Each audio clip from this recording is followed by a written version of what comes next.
네, 새 정부가 출범하고도 이제 많은 시간이 지나가고 있습니다. 정부 여당의 힘, 과연 어떻게 이 국정 운영에 영향을 미칠까 궁금하신 분들 많죠. 바로 당권에 그래서 관심이 쏠리고 있는 상황입니다. 여론조사 없이 국민의 민심 조사 없이 오로지 당원들의 뜻으로 100%로 뽑기 위한 당원 당규 개정에 들어갔고요. 얼마 안 남았습니다. 이제 내일이면 또 확정될 수 있는 그런 상황입니다. 국민의힘 상황에 대해서 유승민 의원 등 여권뿐만 아니라 야권에서도 많은 얘기를 하고 있는데요. 김병민 국민의힘 비상대책위원 연결해서 관련 이야기들 또 여러 가지 현안들 여쭤보겠습니다. 위원님 안녕하십니까? 예, 안녕하세요. 반갑습니다. 예, 지금 당내 상황은 뭐 많이 얘기되고 있는데 그 전에 좀 빨리 나온 뉴스부터 먼저 여쭤보겠습니다. 성남FC 후원금 사건 관련해서 이재명 대표 소환 통보 드디어 검찰이 했습니다. 28일이거든요. 이 소식 어떻게 보십니까? 일단 성남FC 관련된 사건이 벌써 회자가 된 지가 꽤 오랜 시간이 흐르지 않았습니까? 네. 과거 이재명 시장 이후 문재인 정부에서 수사가 좀 지지부진했던 것 아니냐 이런 목소리도 있었는데요. 최근 들어서 관계자들이 줄 소환되고 또 기소되어 있는 일부 사람의 공소장을 보면 이재명 현 대표 그리고 정진산 실장 등과의 공모 내용들까지 공소장이 적시됐다 이런 보도들도 있는 것 같습니다. 네. 관련된 사건들을 처리하기 위해서 최종적으로 정진상 실장 그리고 더 나아가서 그 당시에 모든 의사결정권을 쥐고 있는 이재명 전 시장에 대한 소환 조사가 없이 관련된 내용들을 정리할 수가 없기 때문에 네.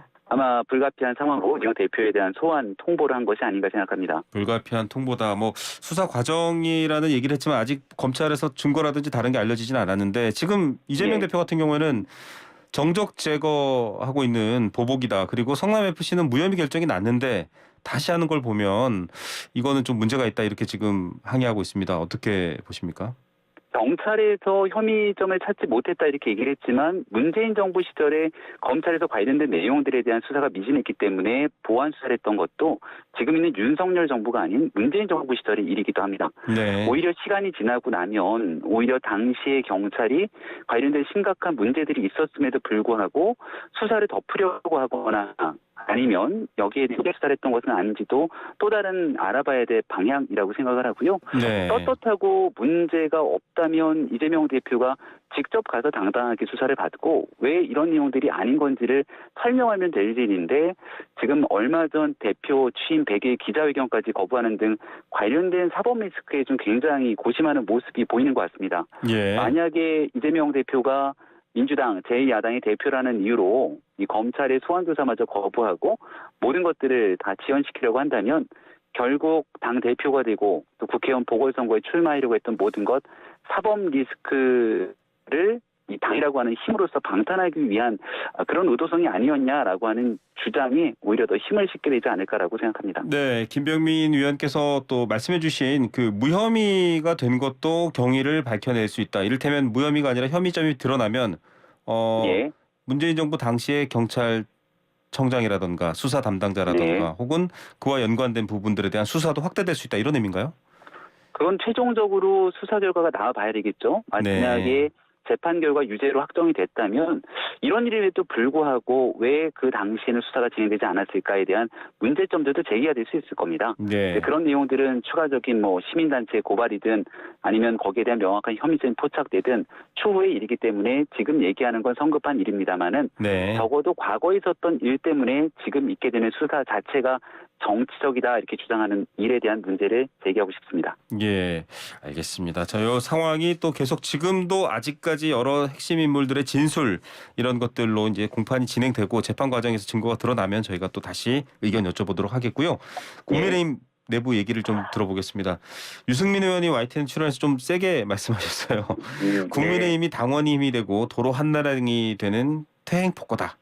이렇게 얘기를 했는데 100% 당원 투표 룰 때문에 그런 것 같습니다. 어떻게 보십니까? 예, 당원들의 선택을 하는 부분들에 대해서 좀 많은 불안감들을 갖고 계시거나 또 뭔가 불편함을 갖고 계신 게 아닌가 싶은데요. 일단 명확한 건 국민의힘의 당 대표와 최고위원 지도부를 선출하는 과정이기 때문에 지금 한 100만 정도의 당원을 향해서 많은 숫자를 향해 달려가고 있는 당원들의 선택권을 부여하는 일들에 대해서 이렇게 부정적인지 사실 좀 이해하기가 어려운 측면들도 있습니다. 예. 뭔가 과거에 있었던 내용들을 의도적으로 뭐 자유한국당 시절이던 네. 당이 가장 어렵고 힘들고 안 좋았을 때 이야기를 꺼내서 프레임을 엮는 듯한 모습들에 좀 아쉬움이 느껴지기도 하는데요. 아, 네. 중요한 것은 지금 얼마 전 이준석 전 대표를 뽑았을 때 국민의힘 당원이 네. 한 28만 명이었던 거에 비해서 네네. 지금 현재 있는 국민의힘의 당원이 80만에 가까이 굉장히 많이 숫자가 늘어났고요. 네. 예전에 당원들의 비중을 보게 된다면 영남권에 좀 너무 많은 당원분들이 치중돼 있다 보니까 네. 전국적인 대표성을 확보하지 못하는 것 아니냐, 이른바 수도권 민심을 제대로 읽어내지 못하는 것 아니냐는 비판의 네. 소지가 있을 법도 했습니다. 하지만 예. 지금 있게 되는 80만 명 가량에 해당되는 당원분들의 이 연령별 분포 또 지역별 분포를 살펴보면 영남에 있는 당원분들의 비중과 수도권의 비중이 거의 흡사하고요. 네. 20대, 30대, 40대 당원의 비중이 30%가 넘어설 정도로 굉장히 많은 연령 지역별 균형들도 맞추고 있는 만큼 전체 당원들이 직접 휴대전화로 투표하게 되는 이 선택지가 어떤 결과가 되게 될지는 사실 누구도 예단하기가 어렵습니다. 예. 지금 한 번도 해보지 않은 이와 같은 사안에 대해서 특정적으로 규정 짓고 또 잘못된 인식을 낙인찍게 되는 모습들에 좀 아쉬움과 안타까움이 있다, 이런 말씀드립니다. 과거 한나라당 사례를 들어서 좀 프레임을 비춰내는 것이다, 이렇게 또 비판적인 말씀도 하셨는데 이준석 대표도 당심 70, 민심 30 이렇게 해서 당대표가 됐잖아요.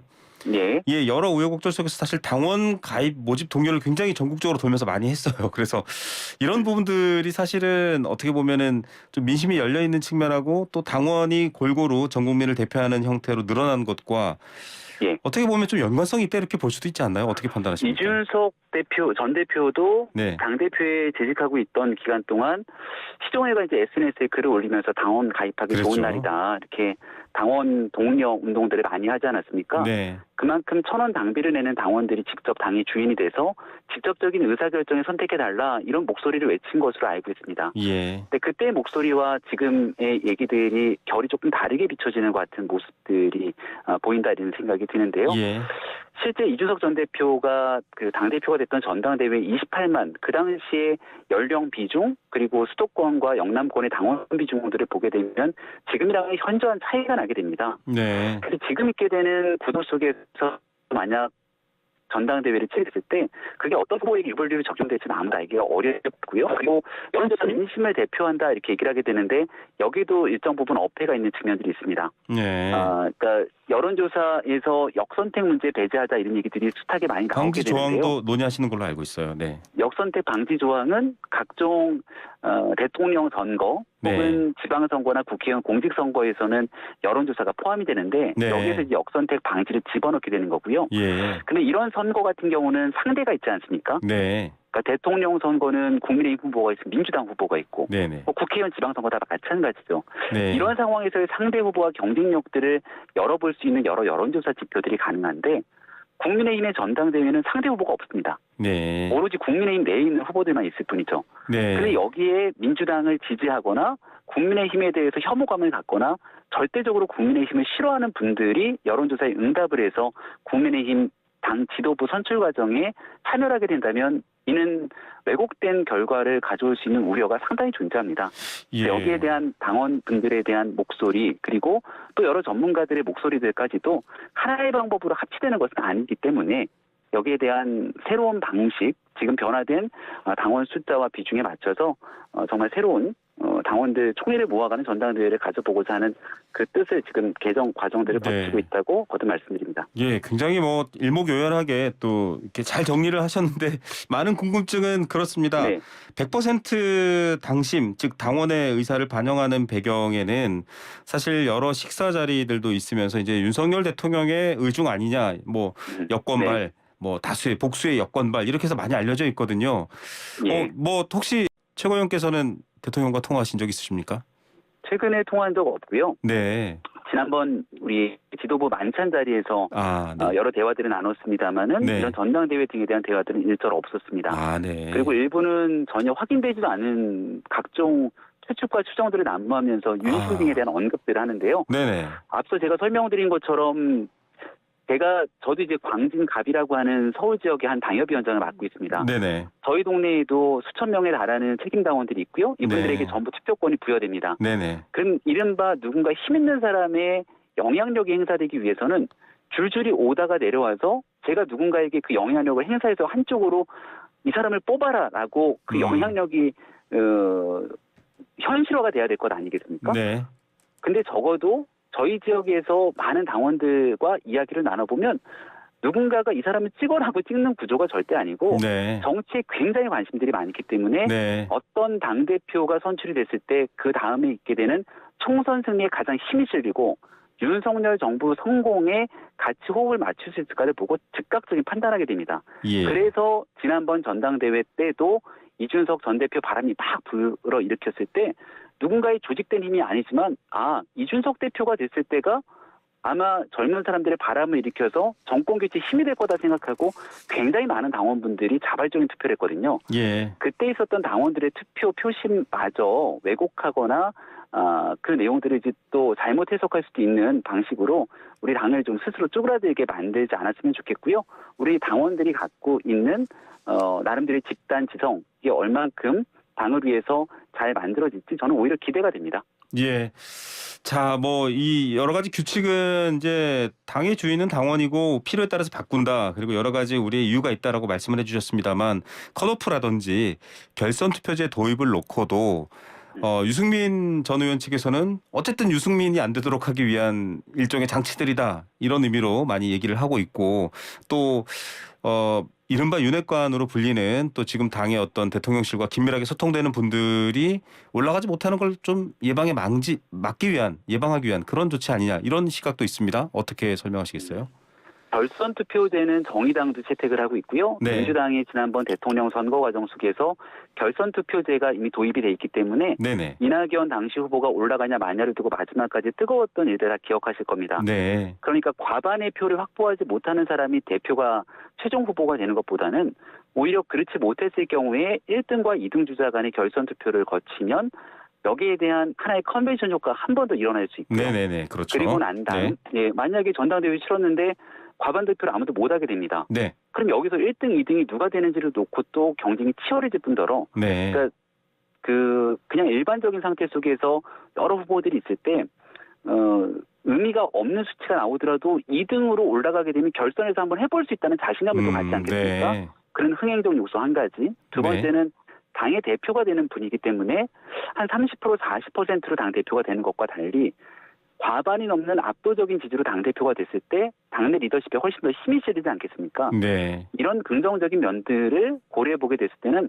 아마 정당 민주주의를 고민하는 많은 분들은 결선 투표제가 갖고 있는 장점에 대해서 훨씬 더 높게 평가할 겁니다. 예. 그래서 만약 이 부분에 대해서 부정적인 인식을 갖고 있다면 여기에 대한 긍정적인 면과 부정적인 면에 대해서 이야기를 하고 이게 왜 부정적인지를 이야기를 해야 되는데 그런 내용은 온데간도 없이 다 빠지고 네. 그저 누군가 특정 후보 배제하기 위한 내용처럼 프레임 정치를 하게 되는 건 지금 있는 정치 이 구조적 변화에 대해서 너무 자의적인 해석을 하는 것 아닌가 생각이 되고요. 예. 전체적으로 우리나라에 있는 정당 내에서 이 결선 투표제가 갖고 있는 함의들, 그 긍정적인 효과들에 대해서도 한번 고민하면서 이야기를 나눠주면 훨씬 더 생산적인 논의가 될 거라는 생각이 듭니다. 당 전체에서 이제 방금 이제 광진 쪽에서 당협위원장도 맡고 계시지만 이제 네. 이른바 투표권을 가진 책임 당원들 당내 풀뿌리 민주주의를 책임지고 있는 분들은 룰을 바꾸는 것에 대해서는 어떻습니까? 당내 여론도 좀 알아보셨나요? 뭐 다 괜찮다고 하시는 건가요?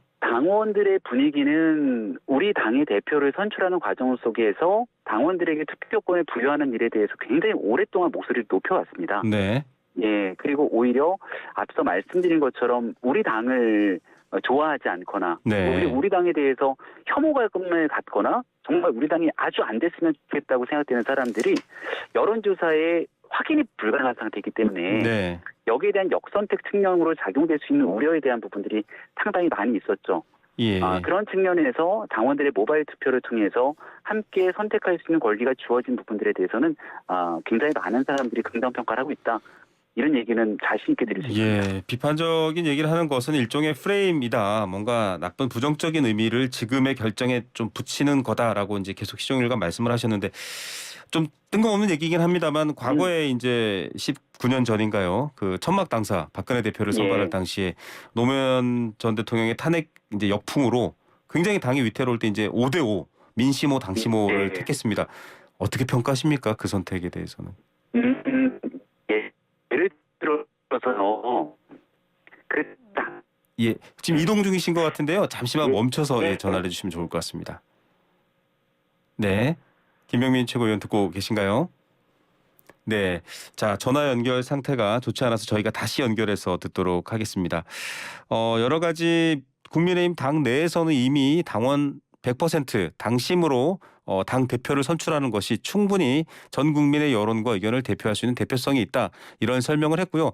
여기에 대한 비판으로서 과거에 민심을 반영하는 여러 제도들이 시행되어 온 것들에 대해서는 일종의 부정적인 프레임, 즉 당이 민심을 반영해서라도 돌파구를 찾아야 될 때 그때의 상황에 대한 이야기를 일종의 프레임처럼 걸어서 보이는 것이다. 이런 우려를 했습니다. 그래서 또 제가 부가 질문으로 그럼 과거에 그렇게 취했던 조처들에 대해서는 어떻게 평가하느냐 한번 여쭤봤는데요. 들리시나요?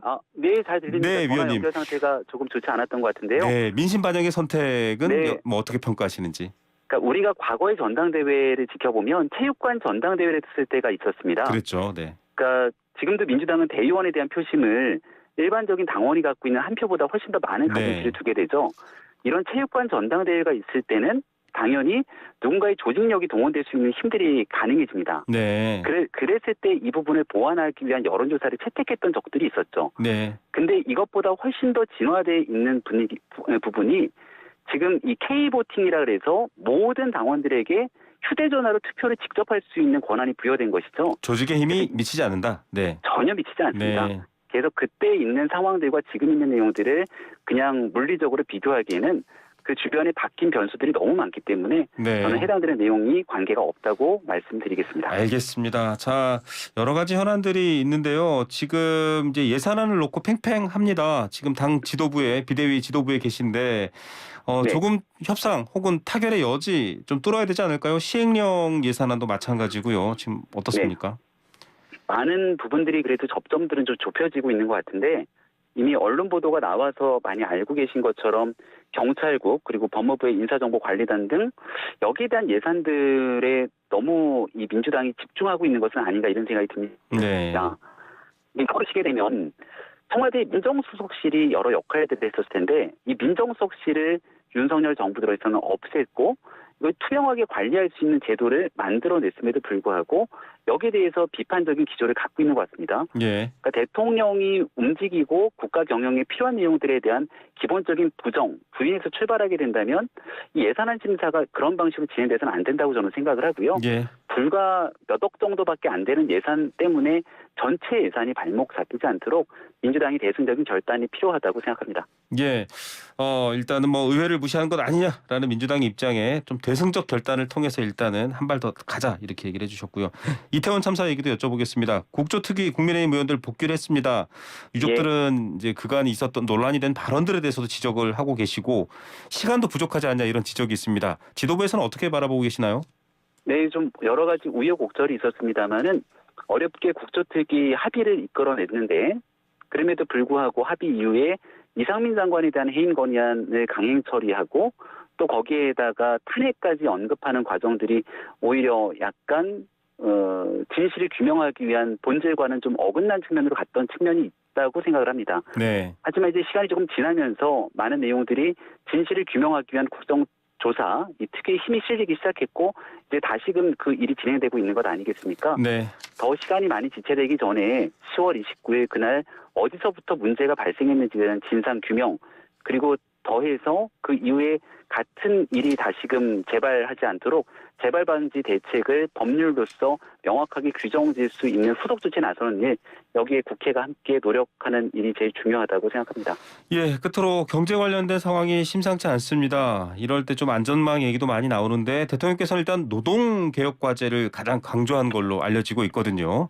네. 여당에서도 여러 가지 국민공감이라는 공공모임을 통해서도 관련 얘기를 하고 있는데 발언들만 놓고 보면 노동개혁의 핵심은 일단 노조에 대한 어떤 여러 가지 개선 요구도 포함되어 있는 것 같습니다. 어떻게 평가하십니까? 네. 그러니까 윤석열 정부는 시종일관 민간이 활력을 찾고 기업할 수 있는 좋은 나라가 됐을 때 일자리가 늘어난다는 기본적인 신념을 갖고 많은 국민들께 이야기를 해왔습니다. 네. 근데 그런 일들을 가로막고 있는 일들이 있다면 여기에 대해서 잘못된 일들을 바로잡겠다. 개혁과제를 통해서 완수하기 위한 노력들을 할 텐데요. 노동시장 유연성에 대해서 오랫동안 얘기돼 왔던 일들이니까 그 부분 네. 이야기를 잠깐 드리고 최근 윤석열 정부에서 가장 많이 나온 얘기 중에 하나가 노사 법치주의입니다. 네. 그러니까 노동하기 좋은 나라를 만들기 위해서 기업에 자율성을 주지만 이 부분에서도 법과 원칙을 어기는 일이 있다면 기업도 거기에 따른 책임을 져야 되고 네. 또 노동 입장에서도 이 민주노총 등 강성 노조의 깃발 아래서 법을 위반하는 일들이 발생하게 된다면 이를 정치적인 이해관계에 따라서 숨거나 후퇴하거나 해태하지 않겠다는 입장들이 보이고 있는 것이죠. 네. 그리고 최근 들어서 SPC 네. 관련된 사고를 비롯한 우리 노동자들의 안타까운 사망 사고가 많은 국민들의 마음을 아프게 네네. 하고 있는데 이 노동 현장에서의 안전에 관한 문제는 그 어느 것으로도 바꿀 수가 없는 일이라고 생각합니다. 그런 안전에 관한 문제에 대한 확실한 개혁이 이르기까지 이 모든 일들을 노동개혁이라고 하는 큰 커다란 테두리 내에서 하나씩 필요한 법률들도 개정해 나가면서 노력하는 모습들을 보이겠다는 게 현재 윤석열 정부가 갖고 있는 굳은 의지다 이렇게 말씀드리겠습니다. 예, 노동조합이 갖고 있는 불합리함도 개선해야 된다라는 목소리인데 자칫하면 좀 지금 말씀하신 것처럼 취약계층부터 어려워지는 경제 위기 상황에서 물론 해결해야 될 문제를 해결하는 건 맞습니다만 그 주변에 있는 여러 가지 안전망이 좀 불안해지지 않냐 이런 우려가 있습니다. 노동조합 조직률이 굉장히 낮은 나라잖아요, 우리나라가. 네, 그래서 최근들은 화물연대 파업 관련했을 때 마지막 총파업을 결의했지만 그 내에서도 거기에 대한 정당성, 거기에 대한 나름대로의 뜻을 확보하지 못했기 때문에 파업이 철회가 된 바가 있었죠. 네. 그리고 철도노조의 무리한 파업들이 있고 난 다음 오히려 MZ세대를 중심으로 하고 있는 젊은 세대의 노조들의 반발들이 또 일어났던 부분들까지도 우리 사회의 회자가 된 바가 있습니다. 네. 당연히 어렵고 힘든 사람들을 위해서 노동자들의 권익을 보호해야 되는 건 굉장히 중요한 일인데요. 특정 기득권처럼 비춰지게 되는 누군가의 일들 때문에 여기에 대한 피해가 정말 스스로를 보호하기 어려운 소수의 노동자들에게 이어지고 전가되게 된다면 그 대한민국에 있어서는 안 된다고 생각합니다. 알겠습니다. 그런 일들을 바로 잡겠다는 의지로 봐주시면 좋겠습니다. 네, 알겠습니다. 당내 상황 관련해서 저희가 또 한번 시간 요청드리겠습니다. 오늘 말씀 감사드립니다. 예, 고맙습니다. 네, 김병민 국민의힘 비상대책위원이었습니다.